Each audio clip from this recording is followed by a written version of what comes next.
നമസ്കാരം. ഒരു മോരുകറി വെക്കാനുള്ള ശ്രമത്തിലാണ്. നാട്ടിലെ ട്രഡീഷണൽ വേയിലല്ല വെക്കുന്നത്. സാധാരണ അമ്മയും മുത്തശ്ശിയൊക്കെ കാണിച്ചിരിക്കുന്നത് നമ്മൾ കുറച്ച് വെള്ളരിക്കയോ കുമ്പളങ്ങയോ ഒക്കെ വേവിച്ച് അതിനകത്ത് മഞ്ഞളും ഉപ്പുമൊക്കെ ഇട്ട് പച്ചമുളക് കീറിയിട്ട് തേങ്ങയും ജീരകമൊക്കെ അരച്ചാണ് വെക്കുന്നത്. ഇത് കുറച്ച് ഡിഫറെൻ്റായിട്ട് എളുപ്പത്തിൽ വെക്കാവുന്ന ഒരു മോരുകറിയാണ്.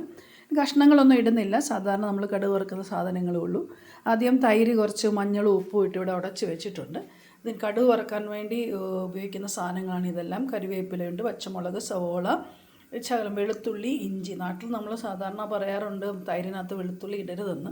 എനിക്കിവിടെ ഈ മോരുകറി ഭയങ്കര ഇഷ്ടമാണ്, അതുകൊണ്ട് ഞാനിങ്ങനെ വെക്കുന്നത്. നമ്മൾ പാത്രം ചൂടാക്കി അതിനകത്ത് കടുക് ഇട്ടിരിക്കുകയാണ്. കടുക് കൂട്ടി ഉടനെ ഉലുവയിടും.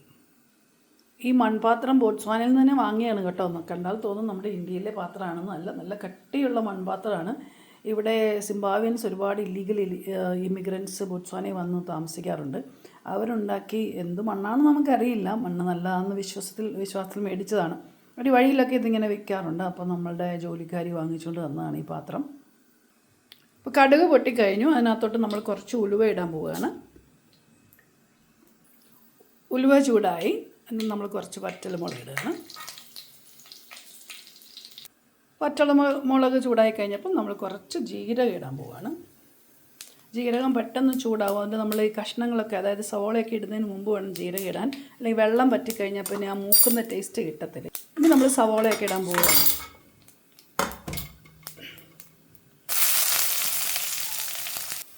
കുറച്ച് ദശക്കട്ടിയുള്ള സവോള ആയതുകൊണ്ടാണ് നമ്മൾ സവോള ആദ്യം ഇട്ടത്. അല്ലെങ്കിൽ ഇഞ്ചി ഇടാം. സവോള ഒന്ന് മൂത്ത് വന്നപ്പോഴത്തേക്ക് നമ്മൾ ബാക്കി കഷ്ണങ്ങൾ ഇടാൻ പോവുകയാണ്. അപ്പോൾ നമ്മൾ ബാക്കിയുള്ള കഷ്ണങ്ങളെല്ലാം ഇട്ടു. വെളുത്തുള്ളി ചെറിയൊരു കഷ്ണം, ഇഞ്ചി, പച്ചമുളക്, കരിവേപ്പില, ഇതെല്ലാം കൂടെ ഇട്ട് നമ്മളൊന്ന് മൂപ്പിക്കുക. നന്നായിട്ടൊന്ന് മൂക്കണം കേട്ടോ. മൂത്ത് വന്നാലേ ആ മോരുകറിക്കകത്ത് കിടക്കുമ്പോൾ ഒരു ടേസ്റ്റ് ഉണ്ടാകത്തുള്ളൂ. അതൊന്ന് മൂത്ത് വരാം.